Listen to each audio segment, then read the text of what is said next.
মই আজি এটা দিয়াপক চিঠি দিছোঁ। ইয়াৰ কপিটো মুখ্যমন্ত্ৰীক দিছোঁ। কালি মই হাৰ্ড কপিটো গৈ অফিচত দিম, মই হোৱাটছআপত পঠাই দিছোঁ।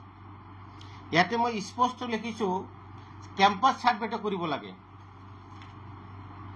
যিটো কেম্পাছ ছাৰ্ভে, সেই কেম্পাছ ছাৰ্ভেটো কৰক। ছেটেলাইট নহ'ব। ছেটেলাইট ছাৰ্ভে যিটো কৰিছে সেইটো নহয়, কেম্পাছ ছাৰ্ভে কৰক। গতিকে মই ডিএফঅ'কো লিখিছোঁ, মুখ্যমন্ত্ৰীকো লিখিছোঁ, কপি ডিচিকো দিছোঁ। আৰু যিটো 2022 চৌমটো কেছ আছিল, সেই কেছত স্পষ্ট আছে 25.67% ফৰেষ্ট এৰিয়া বেদখল হৈছে। হাইকোৰ্টে কৈছে এইবিলাক বেদখল মুক্ত কৰিব লাগে। কেনেকৈ বেদখল হৈছে মই কোৱা নাই, হাইকোৰ্টে কৈছে। কি কৈছে? ৰাবাৰ খেতি কৰি, তামোল বাগান কৰি, কল বাগান কৰি, তামোল বাগান কৰি, পাম অইল কৰি। মই কোৱা নাই, এইটো হাইকোৰ্টে কৈছে। এইখিনিও দিছোঁ।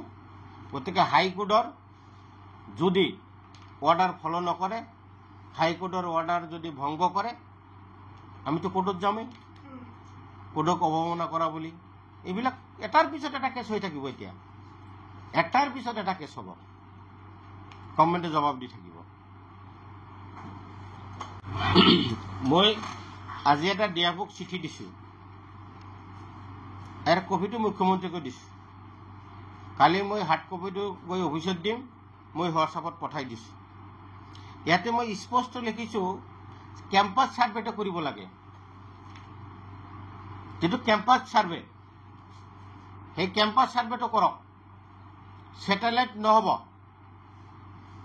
ছেটেলাইট ছাৰ্ভে যিটো কৰিছে সেইটো নহয়, কেম্পাছ ছাৰ্ভে কৰক।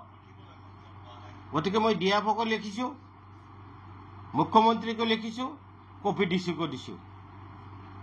আৰু যিটো 2022 চৌমটো কেছ আছিল, সেই কেছত স্পষ্ট আছে 25.67% ফৰেষ্ট এৰিয়া বেদখল হৈছে। হাইকোৰ্টে কৈছে এইবিলাক বেদখল মুক্ত কৰিব লাগে। কেনেকৈ বেদখল হৈছে মই কোৱা নাই, হাইকোৰ্টে কৈছে। কি কৈছে? ৰাবাৰ খেতি কৰি, তামোল বাগান কৰি, কল বাগান কৰি, তামোল বাগান কৰি, পাম অইল কৰি। মই কোৱা নাই, এইটো হাইকোৰ্টে কৈছে। এইখিনিও দিছোঁ। গতিকে হাইকোৰ্টৰ যদি অৰ্ডাৰ ফলো নকৰে, হাইকোৰ্টৰ অৰ্ডাৰ যদি ভংগ কৰে, আমিতো কোৰ্টত যামেই, কোৰ্টক অৱমাননা কৰা বুলি। এইবিলাক এটাৰ পিছত এটা কেছ হৈ থাকিব। এতিয়া এটাৰ পিছত এটা কেছ হ'ব, গভৰ্ণমেণ্টে জবাব দি থাকিব।